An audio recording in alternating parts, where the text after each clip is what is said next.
Okay, I'm going to put a sweater on here. I'm going to try to make it look like it's made out of some sort of fleecy material.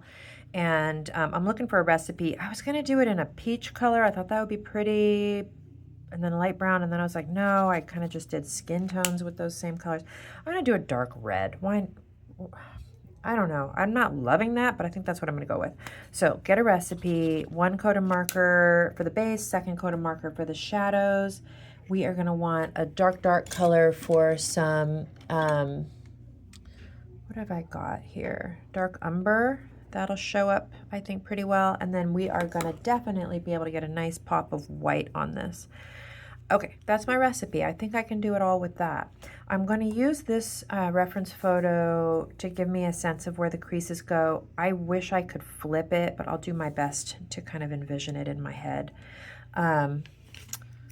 Working a little wild here that I'm not working from a good reference photo. Okay, so I'm going to color it in with my my pen. If it stresses you out to fill the whole thing in, go section by section. Maybe just do a sleeve. Okay, so maybe I'm just going to do this sleeve.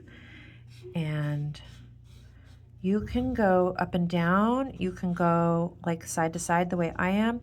It's going to probably make some streaks, so you can think about, well, what direction do you want the shadows to go? And then fill it in going that way. And that's usually a pretty good approach. Okay, and then I can see there's some puddles right there of her sleeve, and we definitely have some shadows up in here. It's basically right up against the rest of her body. So I'll put that shadow right there. Do we have shadows along the outer edge?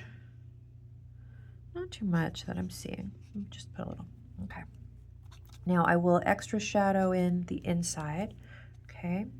And let me go ahead and I'm just going to do the body of it as well here. So I'll fill the whole thing in, work my way around the neck, and you can go, again, go whatever direction. If it's got texture that's showing, you can go in the direction of the texture. If it's got creases and drapes, you can go in that direction. But just because we do think we're probably going to get streaks, it's just the nature of markers. Use those to your advantage. Okay, so there we go.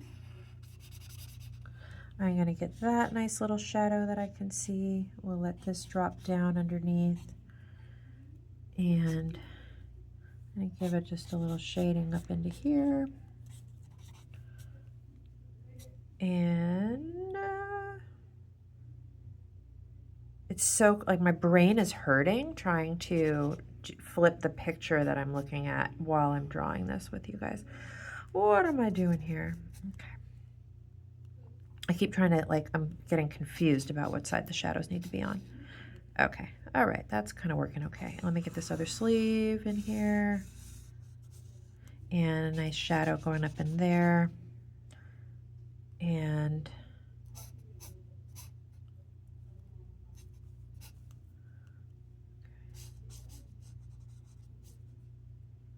okay, all right, that's, I think, an okay first pass. Okay, let me take my dark shadow color, and this is going to be sort of a fleecy popcorny texture. So knowing that, actually, because I wasn't totally thinking of that, I kind of am thinking that these particular streaks are looking just a little too perfect. Let me just sort of obscure those with a little bit of dotting. Okay, that makes me feel a little bit better. I'm now going to layer over that some pencil. Now, if it's a fleecy texture, okay, you can come in and you can sort of scratch around and you can get that nice fleecy texture in the shadows. You'll see I did it on, let me grab this old one. This is more like fluffy fleece, but I did it with this one, and the shadows are pretty aggressive. So don't be afraid of getting your shadows pretty aggressively. Combination of the sharp tip of your pencil and scribbling around in circles like this. The other thing I definitely want to encourage you guys to experiment with is look around you for some texture in the room. Like what I think I'm going to do in a second is pause this and actually do a rubbing on the wall of my office. I'm pretty sure I can get some pretty good texture that way. Okay. Lean on the silhouettes. The silhouettes are really going to help you to communicate what's going on. So I'm going to just popcorn up those silhouettes. Get some of these guys in there. And this is looking a little too smooth, so I'm just gonna texture it up a little bit, okay? Now I haven't even put any of my white on here. So let me go ahead and get just a little bit of my white. Hang on a sec, let me just, maybe I won't do the whole thing right now, just, no, I'm only 5 minutes in, we'll see how much time we've got here.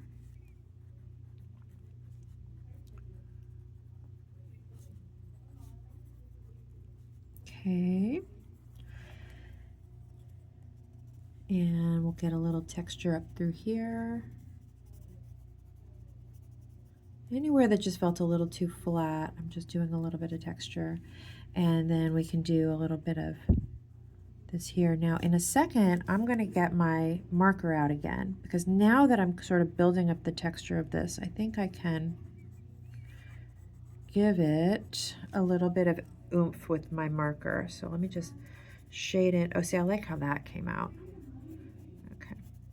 And now I'm going to take my marker again, and I can come in and I can dot in, okay, a little texture with the marker as well. Anywhere I felt like my shadows were just a little too smooth, I can dot in. And along the edge here, I can also pop in some little shadows like that. Okay, that's feeling more fleecy. I'm liking that better. Okay, let me take some white. And what I'm gonna do,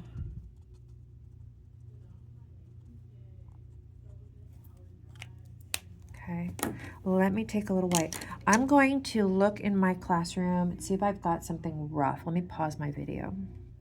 Okay, I'm looking around. I see nothing in my office. I wish I had sandpaper. I'm gonna use the wall of my office, which has about 50 years worth of paint, and it's bumpy. I'll be back. Okay, you guys, that was the most fun thing I've done all day. So I just rubbed it on the wall of my office. I literally took my white Prismacolor, I put this up on the wall of my office, and I just rubbed, and that's the texture I got. How fun is that? Honestly, if I had just done that from the get-go, I could have avoided all this fussiness. I don't dislike it at all, but I could have just done that with first dark and then light. So look for those textures in your room. I think you'll be surprised what you can come up with in your room, on the outside of your house, wherever you are. Oh my gosh, I'm like excited. Like that's the kind of stuff where I'm just like, oh my God, this is fun. Okay, guys. So there you go. That's like a nubby sweater, a pleated skirt. I am now thinking I need more shading under here where the sweater is gonna be hanging over. And I think that's probably gonna be it for the demos for today. I hope that was helpful. And if there's anything that you guys really want a demo on, I can probably do like 1 or 2 more videos that'll be in tomorrow's content, but tomorrow is the due date. So hopefully everybody's doing okay. Message me if you have specific questions. If you do have requests, give me those reference photos. Like really show me what you're envisioning as best you can, along with you know, your flat sketches or your own sketches to help me understand the garments. That's a huge help. Okay, talk to you guys soon.